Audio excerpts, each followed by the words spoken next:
오늘도 하나님께서 주시는 이 말씀을 통해서 많은 고통과 시련과 역경 속에 살아가시는 모든 분들에게 큰 위로와 평안이 있으시기를 간절히 소망합니다.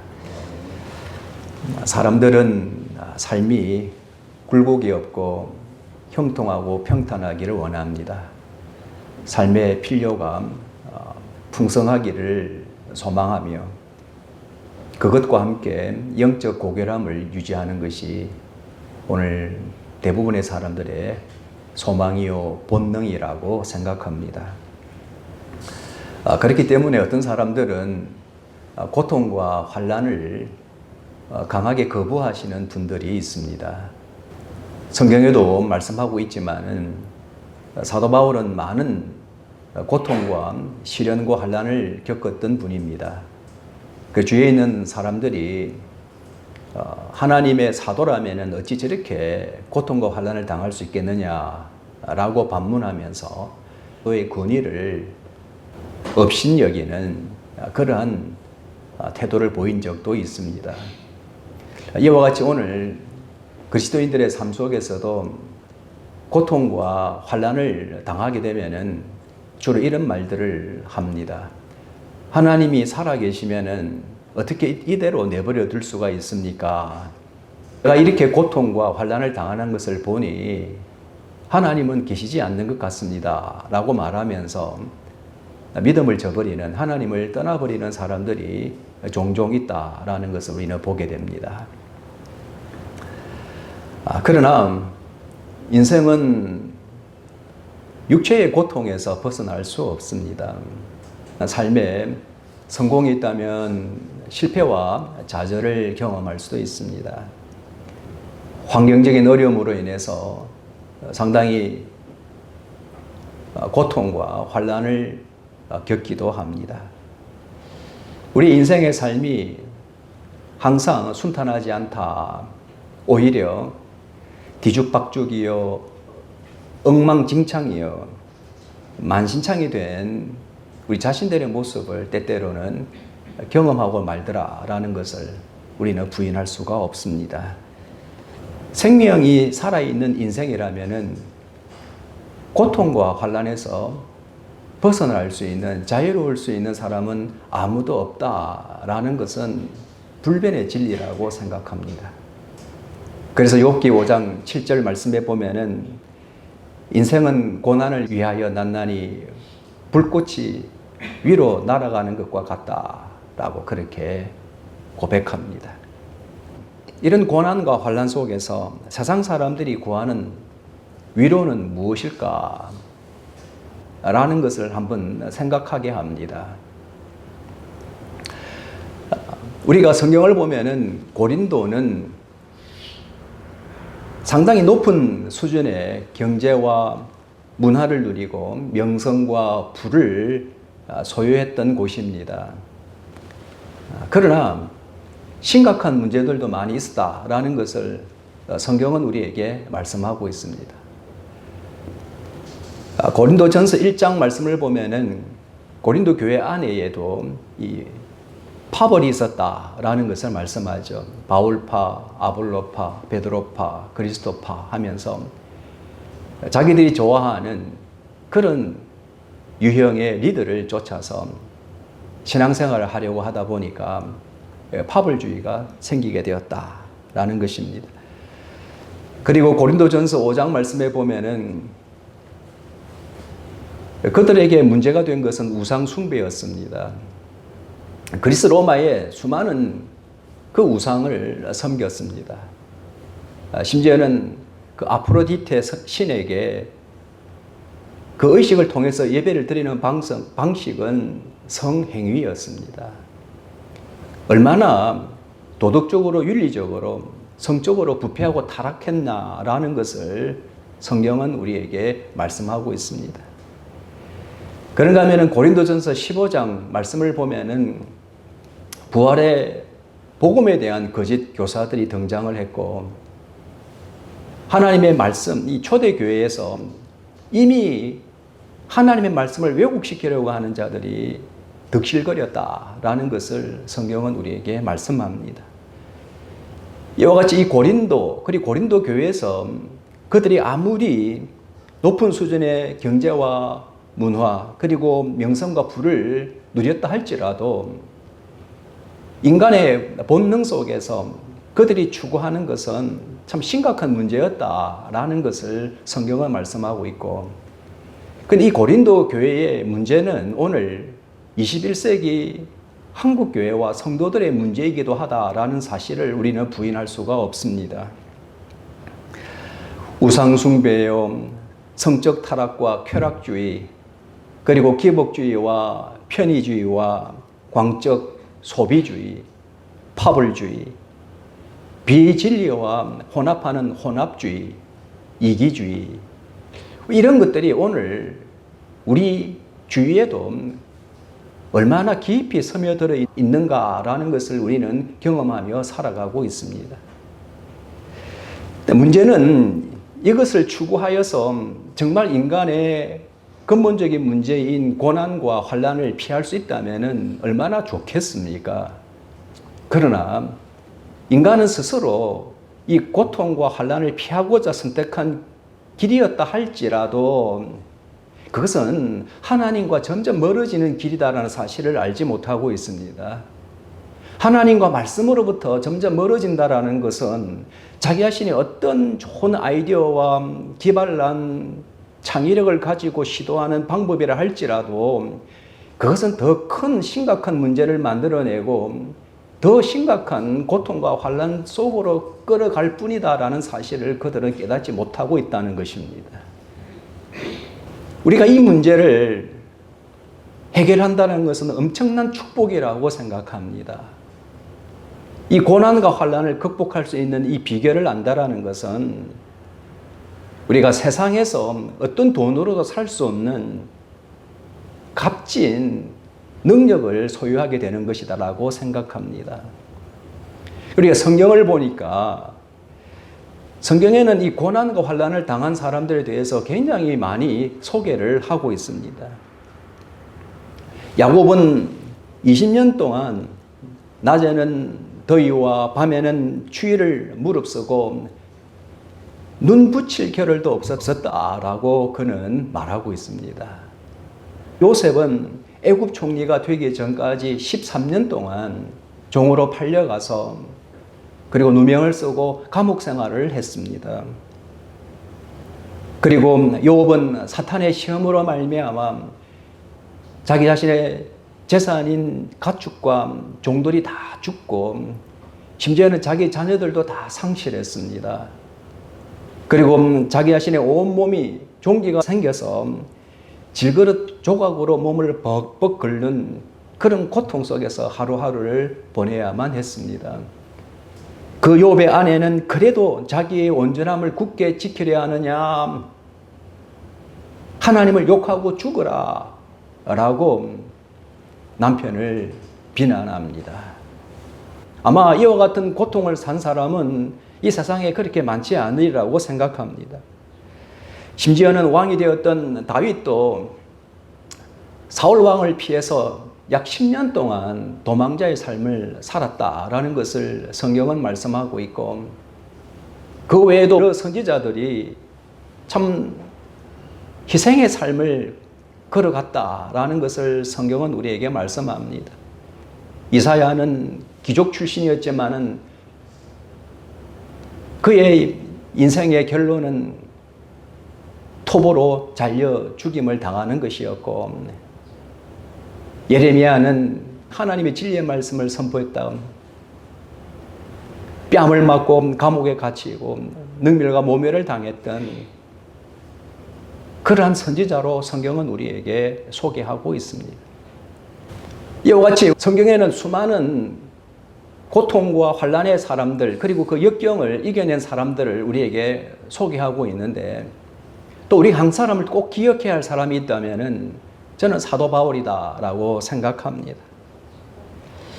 우리가 사도 바울은 예수님을 만나기 전에는 굉장히 사악한 사람이었습니다. 철저한 유대주의자요, 바리새인 중에 바리새인이요, 로마 시민권을 가지고 있었던 가말리엘 문화에서 공부를 했던 똑똑한 사람이었는데, 이 사람은 교회를 그리고 성도를 잡아다가 옥에 가두고 죽이기까지 했던 그러한 극악무도한 계명 이전의 이름 사울이었습니다. 근데 이 사울이 예수 그리스도를 만나고 하나님의 긍휼과 자비로 말미암아 에베소서 4장 23절 말씀처럼 오직 심령으로 새롭게 되어 하나님을 따라 의와 진리의 거룩함으로 지으심을 받은 새 사람이 되었다라고 성경은 우리에게 말씀하고 있습니다. 이 새 사람이 된 사도 바울의 삶은 완전히 180도 달라진 삶을 우리에게 보여주고 있습니다. 예수 그리스도를 영접한 이후에 사도 바울의 삶은 오직 예수 그리스도의 중심이었습니다. 오직 예수 그리스도를 위해서 자기 자신의 모든 삶과 생명을 다 헌신했던 분입니다. 사도로서, 목회자로서, 선교사로서, 설교자로서 그는 때를 얻지 못하던 누구를 막론하고 항상 주의 진리의 복음을 선포하고 성화를 이루어 갔던 그 위대한 사도라고 성경은 우리에게 소개하고 있습니다. 그리스도를 위해서 헌신하면은 놀라운 축복을 누려야 하는데 바울은 그러지를 못했습니다. 하나님을 위해서 사는 사람이었지만은 그에게는 엄청난 고통과 환란이 있었다라는 것을 성경은 우리에게 말씀합니다. 그 환란이 너무 컸기 때문에 살 소망까지 끊어지고 사형 선고 받은 줄 알았다라고 그는 고백하고 있지 않습니까? 사도 바울이 당했던 이 고난과 환란은 고린도후서 11장 23절에서 28절 말씀에 자세하게 설명하고 있습니다.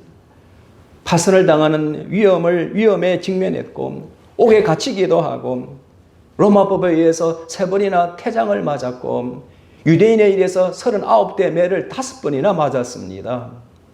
그가 선교 사역을 하는 과정 속에서 시내와 강과 바다의 위험을 경험했고 광야의 위험을 경험했고 또 수많은 사람들 이를테면 동족이나 거짓 형제나 이방인들로의 위험을 받았고 강도의 위험을 받았다라고 그는 고백하고 있습니다. 심지어는 여러 번 죽을 뻔하였다라고 그는 고백하고 있습니다. 어찌 하나님의 위대한 목회자가 사도가 이 설교자가 선교사가 이 고통 속에서 이 환난 속에서 그 삶을 살아야만 했던가? 어찌하여 바울은 이 고통과 이 심각한 고통과 환난을 어떻게 극복할 수 있었을까라는 것을 우리로 하여금 생각하게 합니다. 이 심각한 고통과 환난을 어떻게 극복하고 이겨낼 수 있었던 그 비결을 오늘 성경을 통해서 우리에게 잘 말씀해 주고 있습니다. 이 방법은 세상 어떤 철학자, 어떤 심리학자, 어떤 정치학자, 어떤 지혜자가 주는 말씀과는 비교할 수 없는 진리라는 사실을 믿으시기를 바랍니다. 먼저 바울은 자비의 아버지시요 모든 위로의 하나님이 되신다라고 말하고 있습니다. 우리 여호와 하나님이 누구냐? 우리 하나님의 정체성, 예수 그리스도의 정체성은 자비의 아버지시요 모든 위로의 하나님이시다라고 그는 말씀하고 있습니다. 우리 성경에서 위로라라는 이 말씀은 130회 나오고 있습니다. 오늘 바울이 이 짧은 절에서 1절부터 10절 말씀에 위로라는 말을 몇 번 쓸까요? 10번 사용하고 있습니다. 신약 전체에 위로라는 단어의 3분의 1을 이 짧은 절에서 지금 사용하고 있습니다. 위로의 장입니다. 이 위로가 바로 이 고린도후서 1장 1절에서 11절 말씀의 핵심 주제예요. 우리가 영어로는 comfort, C-O-M-F-O-R-T인데 우리가 라틴어에서 보면은 com 하면 C-O-M 하면은 영어로는 with예요. with 함께한다 이런 뜻입니다. 그러니까 fort, F-O-R-T, fort 이 라틴어에서는 이걸 영어로 번역하면은 strength 힘이라는 뜻으로 번역합니다. 함께 with, 함께 strength, 힘. 그래서 우리가 이 위로 comfort라는 이 단어는 바로 함께 하면서 힘을 준다라는 이 의미를 갖고 있습니다. 그래서 우리가 이 위로라는 단어는 먼저 무엇이 전제 조건이냐면 관계 형성이에요. 하나님과 우리와의 관계 형성 안에서 하나님께서 우리의 이 고난과 환난을 극복하고 이겨낼 수 있도록 그 어떤 방편으로서 자원으로서 우리에게 주시는 것이 바로 위로다라고 말씀하고 있는 것이죠. 그래서 우리가 이 위로가 포함하고 있는 여러 가지 자원들은 상당히 많습니다. 정말 우리들에게 지원하고 돕고 격려하고 또는 어떤 것을 완화시켜 주기도 하고 우리를 응원하고 활력을 주고 강화시키기도 하고 우리에게 위안을 주고 자유도 주고 또 평안을 주는 것이 바로 이 위로라는 단어가 포함하고 있는 의미다라는 것을 여러분들 기억하시기를 바랍니다. 그래서 하나님과 우리와의 관계성 안에서 하나님 우리에게 위로를 주신다라고 할 때에 이 위로는 어마어마한 선물이에요. 하나님 우리를 향한 관심이요, 우리의 사랑이요, 우리 어떻게 구체적으로 지키시고 보호하시고 인도하시는 하나님이 되시는가라는 것을 우리를 이 말씀을 통해서 우리에게 자세하게 설명해 주고 있는 것입니다. 그래서 시편 86편 17절 말씀해 보니까 여호와여 주는 나를 돕고 위로하시는 하나님이시다라고 고백하고 있습니다. 하나님 항상 내가 어떤 경우에 있든지 간에 나를 도우시는 분이요 나를 위로하시는 분이었다라고 고백하고 있는 것입니다. 시편 150편 50절 말씀에도 이 말씀은 나의 고난 중에 위로라 주의 말씀이 나를 살려시기 때문이다라고 고백합니다. 하나님 말씀은 우리가 삶 속에서 힘들고 어려울 때마다 이 고난과 환난을 경험할 때마다 우리에게 위로를 되시고 우리를 살리시는 말씀이었다라는 것을 성경은 우리에게 말씀합니다. 그래서 시편 기자는 뭐라고 고백합니까? 시편 23편 4절 말씀에 보니까 내가 사망의 음침한 골짜기를 다닐지라도 해를 두려워하지 아니할 것은 주께서 나와 함께 하심이라. 주의 지팡이와 막대기로 나를 안위하시나이다 라고 고백하고 있습니다. 오늘 하나님을 만나본 사람들, 그들이 인생의 삶의 이 고통과 환난을 겪어본 사람들, 자기 스스로 그 문제를 해결할 수 없는 그 처참하고 비참한 절망 좌절 속에 있은 그 사람들이 위로의 하나님을 만나본 이후에 어떤 고백을 하고 있느냐라는 것들을 성경을 통해서 우리에게 말씀하고 있습니다. 우리 주 예수 그리스도께서 뭐라고 우리에게 말씀을 주십니까? 요한복음 16장 33절 말씀해 보니까 이것을 너희에게 이름은 너희도 내 안에서 평안을 누리게 하려 함이다. 세상에서 너희가 환난을 당하나 담대하라. 내가 이 환난을 이겼노라고 말씀하고 있지 않습니까? 오늘 우리 자신이 세상 하나님의 자녀로 살아가지만은 세상에서 이 환난 고통을 피할 수 없는 자라는 것을 예수님께서 아셨고 그렇기 때문에 우리에게 담대하라 우리에게 용기를 주시면서 그리고 그 환난 고통 어떤 시험도 이겨셨던 예수 그리스도의 권세와 능력 안에서 평안 주시기를 원하시는 위로 주시는 하나님이 되신다라고 성경은 우리에게 말씀하고 있음을 믿으시기를 바랍니다.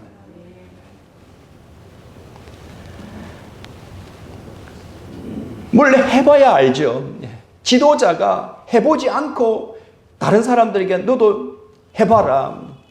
지도자가 할 수 없는 것을 다른 사람들에게 더 큰 요구를 하고 기대를 하고 높은 수준으로 성취도를 높이면 그 잘못된 리더십이에요.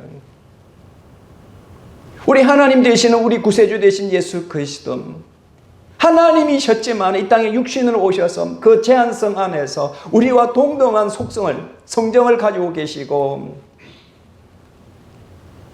그 시험과 고난과 환난을 다 겪으셨던 슬픔과 고독과 외로움과 눈물과 근심 걱정과 불안과 두려움과 공포를 경험하셨고 사랑하는 자들과의 분리와 상실의 경험을 하셨던 예수 그리스도 헤아릴 수 없는 수많은 모든 세계 인류들이 겪을 최고의 고통과 환난을 다 극복하고 이기시고 승리하신 예수 그리스도, 바로 그분의 위로는 완벽한 위로가 되는 줄 믿으시기를 바랍니다. 그래서 하나님은 죄에 대해서는 간과하시지 아니하시고 분명히 진노하시고 심판하시지만은 하나님의 그 사랑의 마음은 그 죄와 그 죄의 고통으로 겪는 이 고통과 환난 속에 머물고 있는 인류를 구원하시기 위해서 그 무한한 긍휼과 사랑을 베푸셨다라고 성경은 말씀하고 있지 않습니까? 우리를 구원하시기 위해서 자유를 주시고 평안을 주시기 위해서 그 죄의 고통과 환난에서 기쁨과 감격과 행복, 평안을 누리는 자로 삼으시기 위해서 그 죄와 허물을 용서하시기 위해 십자가에 대신 죽으셨고 성령께서 우리 안에 내주하셔서 충만 역사하심으로 그것을 믿게 함으로 하나님의 자녀가 되어지고 아브라함의 유일한 합법적인 상속자가 되어지고 주 예수 그리스도 안에서 믿음으로 말미암아 우리가 자유롭고 의로운 하나님의 자녀로 삼아주셨고 이후에 천국에서 하얀 옷을 입고 손에 종려가지를 들고 하나님의 영광의 보좌와 예수 그리스도 어린 양 앞에 서서 영원히 찬양하기까지 한초도 떠나지 아니하시고 우리와 항상 함께 하시는 하나님이 되시는 줄 믿으시기를 바랍니다. 우리에게 격려하고 위로하고 돕고 평안을 주시고 용기를 주시고 우리에게 감동을 주시고 우리의 필요를 공급하시면서 우리를 위로하시는 하나님이 되심을 믿으시기를 바랍니다. 두 번째, 바울은 이 고난과 환난의 의미를 우리에게 말씀하고 있습니다. 세상과 육의 사람들은 영의 사람들을, 그리스도인들을 늘 욕하고 박해하고 거짓으로 거스르고 악한 말을 한다라고 성경은 말씀합니다. 요즘에 우리가 이단들 때문에 이 잘못된 몇 지도자들 때문에 교회 명예가 실추되어지고 하나님 영광을 가리는 일들이 있었지만 여러분들 대부분 교회와 목회자들 그렇지 않습니다. 엄청난 이 고난과 환난 속에서도 역경과 고통을 이겨내면서 주님만을 바라보고 의지하며 대부분 목회를 하고 계시는 거예요. 근데 세상 사람들은 뭐라고 이야기합니까? 교회라면 고개를 절레절레 흔들어요. 그냥 뭐 하나 꼬투리 잡히면은 비방하고 욕하고 악한 말을 하고 세상과 이 육의 사람들은 여러분 우리가 실수해도 욕먹고요 잘해도 욕먹어요. 세상은 항상 꼬는 겁니다. 비비 꼬아서 어쨌든 자기 관점에서 비난하고 싶은 존재들이에요. 그래서 마태복음 5장 10절 말씀에 보면은 의를 위하여 박해받는 자는 복이 있나니 천국이 저희 것이니라. 디모데후서 3장 12절 말씀에 보니까 무릇 그리스도 예수 안에서 경건하게 살고자 하는 자는 박해를 받으리라 라고 말씀합니다. 사랑하는 여러분, 오늘 우리가 하나님 주신 이 믿음, 의를 붙들고 예수 그리스도를 담고 하나님 말씀에 순종하려고 할 때에 세상 사람들이 와하고 박수하고 칭찬하고 존경하는 것이 아니라 오히려 박해를 받을 수 있다라고 성경은 이미 우리에게 말씀하고 있습니다. 그게 어찌 우리가 그리스도인을 살아갈 때에 항상 태평세월을 누릴 수 있겠습니까? 그렇지 않다는 거예요. 더 나아가서 로마서 8장 17절 말씀에 보면은 자녀이면 또한 상속자 곧 하나님의 상속자여 그리스도와 함께한 상속자니 그와 함께 영광을 누리기 위하여 고난도 함께 받을 것이다 라고 우리에게 말씀하고 있지 않습니까? 우리는 천국 시민이요 아브라함의 법적 자손으로서 하나님의 자손, 하나님의 상속자예요.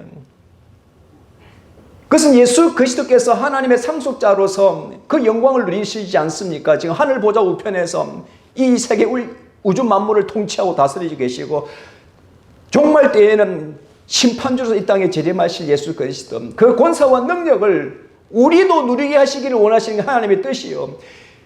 예수 그리스도와 함께 상속된 자로서 그 영광을 누리기 위하여 예수 그리스도께서 고난의 길을 걸어가셨고 그 고난과 환난을 극복하고 이겨내신 것처럼 오늘 우리도 그러한 삶이 따를 수밖에 없다라는 것을 성경은 우리에게 말씀합니다.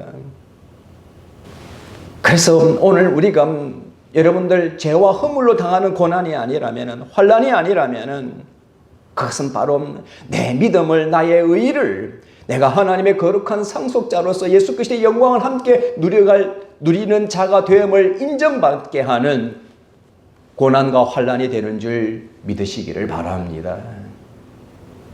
그리고 야고보서 1장 3절에서 4절 말씀에 보면은 이는 너희 믿음의 시련이 인내를 만들어내는 줄 너희가 알미라. 인내를 온전히 이루라. 이는 너희로 온전하고 구비하여 조금도 부족함이 없게 하려 함이다 라고 성경은 우리에게 말씀합니다. 고난과 고통과 환난 속에서 인내함으로 말미암아 우리에게 주어지는 유익이 무엇인가 라는 것을 말씀합니다. 우리를 온전하게 하고 굳건하게 합니다. 강하게 합니다. 우리의 털을 견고하게 하신다라고 성경은 말씀합니다. 우리의 영과 육의 차원을 높이는 것입니다. 인내는 그 사람의 영과 육의 수준을 높여주는 것. 오늘 성경이 말씀하고 있지 않습니까? 믿음의 시련이 인내를 만들어내고 인내를 온전히 이루라. 그리하면 온전하고 구비하여 조금도 부족함이 없는 하나님의 자녀가 되게 될 것이다 라고 성경은 우리에게 말씀합니다. 그래서 우리가 고통과 환난 속에서 말씀대로 인내를 이루려고 하면은 어느 순간에 우리는 그것을 인내를 극복하는 자가 되어 있고 우리의 영육간의 수준이 높아져 있다는 것을 분명히 경험하게 되심을 믿으시기를 바랍니다. 저희 집사람하고 제가 유학생활을 마치고 한국에 돌아오면서 비행기에서 한 이야기가 있습니다. 저희 집사람이 여보 나 있잖아요. 이제 하나님께서 나를 세상 어디에 던지시더라도 나는 살아남을 자신이 있습니다. 영국에서 10년 가까이 살면서 환경과 싸워야죠. 언어와 싸워야죠. 경제적으로 없어서 정말 한 끼 한 끼를 하루하루를 근심 걱정하며 살아야 했죠. 몸에 질병으로 고통 속에서 하루하루를 갖다가 정말 근심 걱정 없이 살아간 날이 없었습니다. 일주일 뒤, 한 달 뒤에 생계비가 없어서 그걸 연속적으로 여러분들 한 6년 정도 산다고 생각해 보세요. 그러니까 몸이 더 아파요. 몸이 더 아파요. 공부는 해야 되죠. 사람들은 유학 생활이라면 낭만적으로 생각하는데 그렇게 생각하는 사람도 꽤 있어요. 그러나 저희 부부에게 있어서는 엄청난 훈련과 고통과 환난의 시기였습니다. 그러나 하나님께서 인내하게 하셨고 위로의 하나님께서 계셨기 때문에 인내할 수 있었어요. 하나님이 나와 분명히 함께 하실 것이다. 나를 도우실 것이다. 지금까지 함께 하신 하나님께서 이후에라도 도우실 것이다. 그 믿음으로 좀 더 가보자. 좀 더 가보자 해서 석사 박사를 다 받을 수 있었던 것이에요. 그래서 집사람이 비행기를 딱 타면서 그 이야기를 하는데 참 고마웠습니다. 오늘 우리가 어떤 고통과 환난이 있다면은 여러분들 그것은 분명히 우리를 위로하시는 주 예수 그리스도 안에서 우리가 인내를 통해서 극복하게 하시는 줄 믿으시기를 바랍니다. 그래서 바울은 연단의 불시험을 기쁨으로 여기고 하나님께 찬양을 하고 있지 않습니까? 오늘 말씀은 찬송하리로다. 오늘 바울이 경험한 경험 속에서 자기가 당하는 이 어떤 불시험도 기쁨과 감사와 찬양이 되고 말더라라는 것을 말하고 있는 것입니다. 정말 기뻐서 돈이 생겨서 출세해서 누가 하나님께 감사 찬양 영광 못 돌리겠어요? 그러지 못한 사람들도 가끔 있긴 하지만 정말 오늘 바울처럼 이 심각한 가장 극심한 고통과 그리고 환난 속에서 쉬운 게 아니에요. 이 가운데서 하나님께 감사와 찬양 영광 돌린다라는 건 정말 그것은 경험해 본 사람만이 하나님께 드릴 수 있는 정말 높은 수준의 신앙인으로서의 신앙 고백이 됨을 믿으시기를 바랍니다. 오늘 우리 예사담교회 성도님들도 저는 이 경험이 조금이라도 여러분들 맛본다면은 여러분들의 사고방식과 삶의 방식이 저는 달라질 것이라고 생각합니다. 세상에 연연해하지 않습니다. 어떤 불의와 타협하지 않습니다. 내가 하나님 의와 하나님의 진리의 말씀에 순종함으로 말미암아 당하는 이 고통과 환난이 주는 의미가 있기 때문에 오늘 바울처럼 하나님께서 이 위대한 하나님의 아들 딸로 성장 성숙시켜 주시는 온전케 하시는 길이기 때문에 고통과 환난의 의미를 우리가 마음속에 깊이 간직한다면은 우리를 위로하시는 예수 그리스도 안에서 이 고통과 환난을 극복하고 이겨내며 오히려 하나님께 감사와 찬양, 영광 돌리게 되는 줄 믿으시기를 바랍니다. 세 번째는 그러면 하나님께서 우리에게 위로를 주시는 목적이 무엇인가? 하나님은 모든 환난 중에 있는 자들을 능히 위로하시고 그 역사로 인하여 고난을 견디게 하신다라고 말씀합니다. 더 나아가서 고통과 환난 중에 있는 다른 사람들을 구원하고 그들을 위로하기를 원하시는 하나님이 되신다라고 말씀합니다.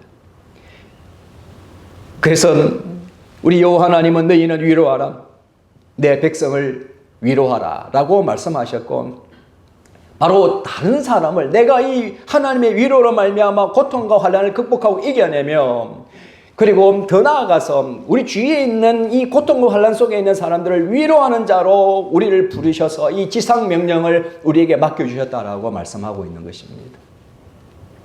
베드로전서 2장 21절 말씀에 이를 위하여 너희가 부르심을 받았으니 너희도 그리스도도 너희를 위하여 고난을 받으사 너희에게 본을 끼쳐 그 자취를 따라오게 하셨느니라.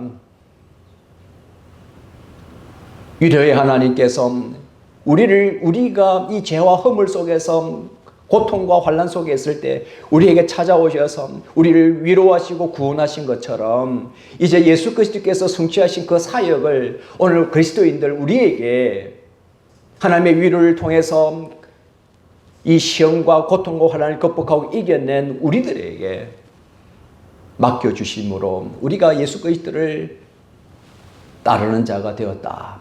따르는 자로 삼아주셨다라는 것을 성경은 우리에게 말씀합니다.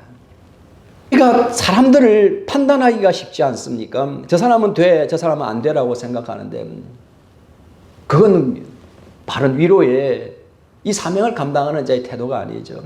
예수 그리스도 이 땅에 오셨을 때 어떻게 예수님의 마음을 보시면은 여러분들 예수 그리스도께서는 죄인과 그 죄와 악에 대하여서는 철저하게 하나님의 공의에 맡기십니다.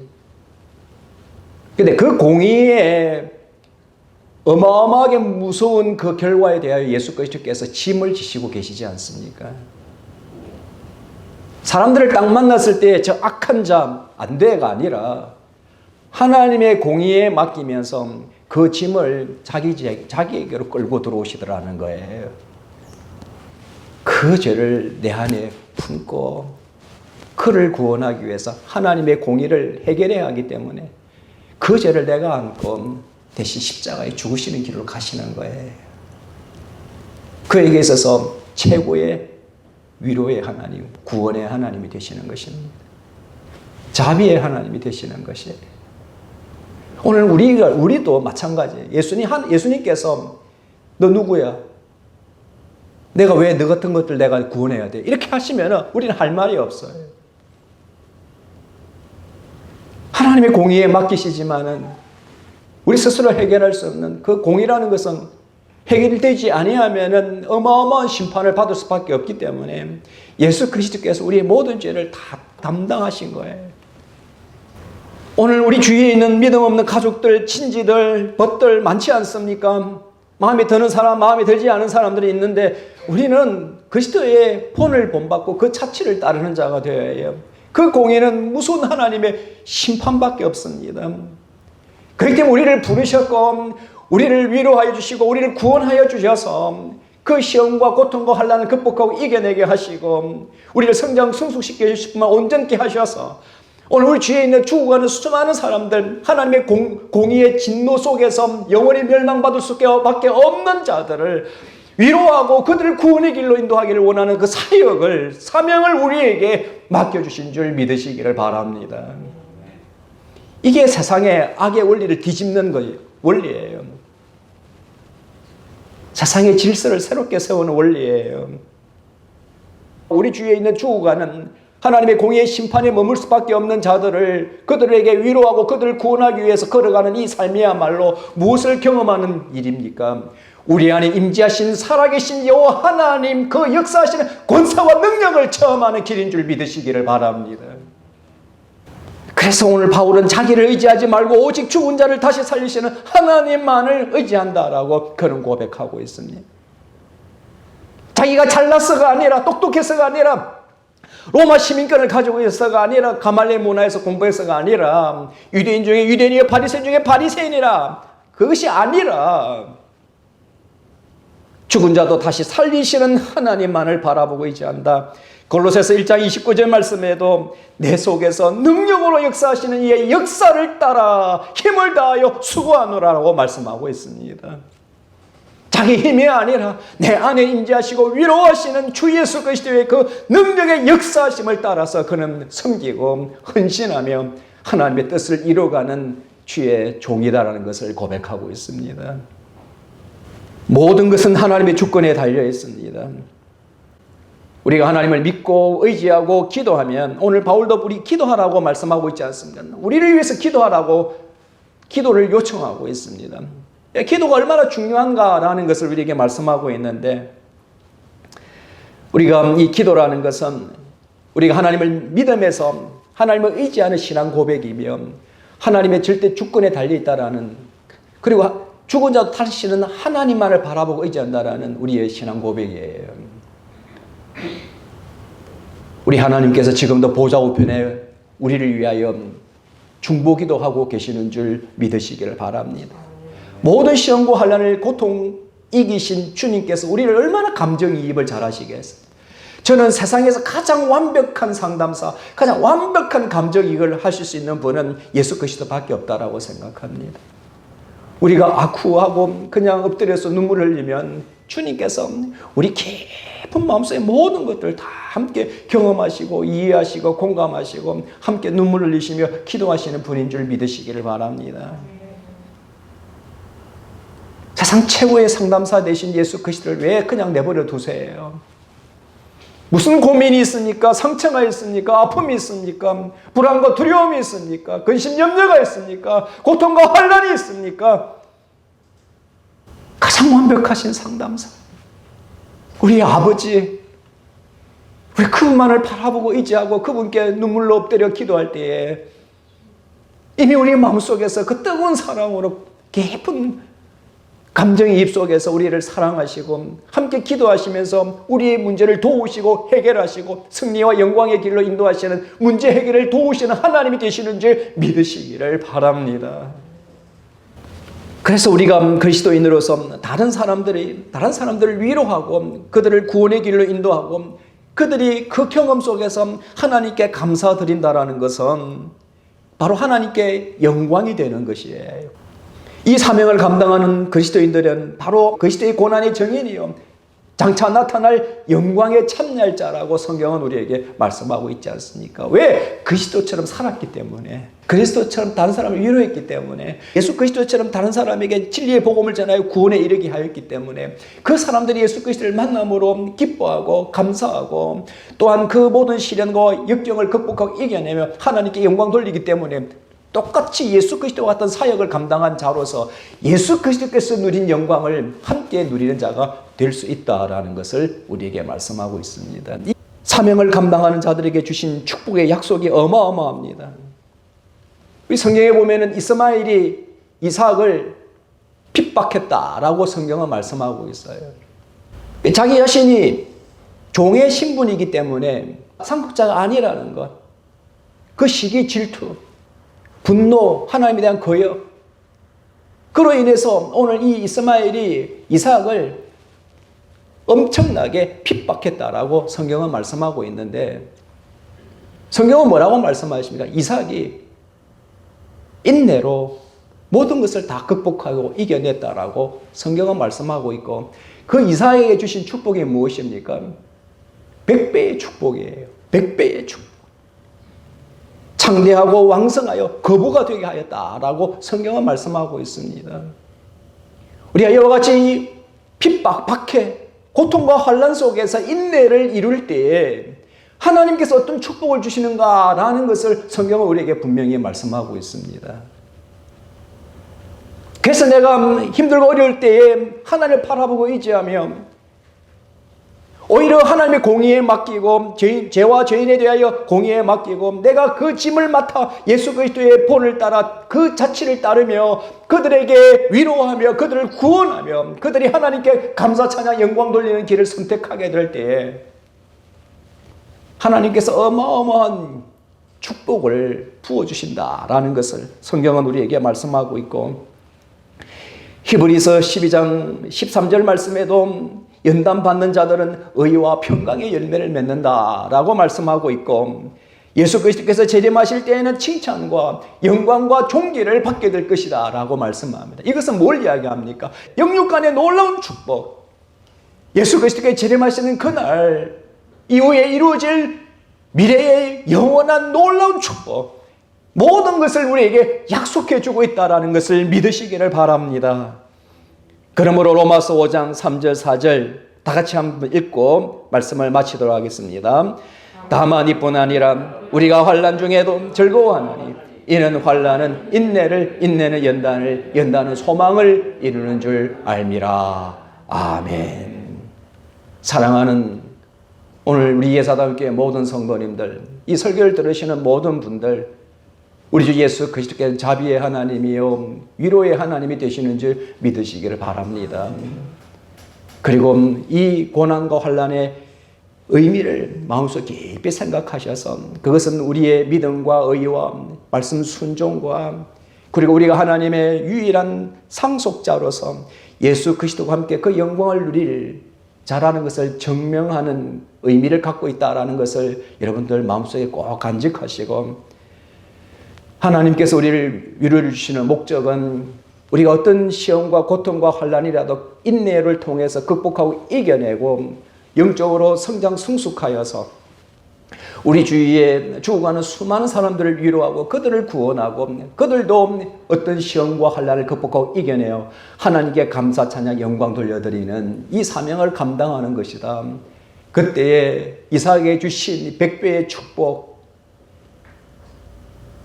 정말 풍성하고 왕성하고 창대한 축복을 누릴 뿐만 아니라 평강과 의의 열매를 맺을 뿐만 아니라 천국에서 우리에게 주실 칭찬과 존귀와 영광의 축복이 우리를 기다리고 있다는 것을 여러분들 꼭 기억하셔서, 참으로 어렵고 힘든 시기입니다. 그런 삶의 과정을 우리는 걸어가고 있습니다. 오늘 이 말씀을 붙들고 위로가 되셔서 승리하시고 인내하셔서 오히려 주님의 뜻을 감당함으로 우리에게 약속하신 모든 영육간의 축복, 미래의 축복을 영원히 누리는 우리 사랑하는 모든 성도님들 되시기를 간절히 바랍니다.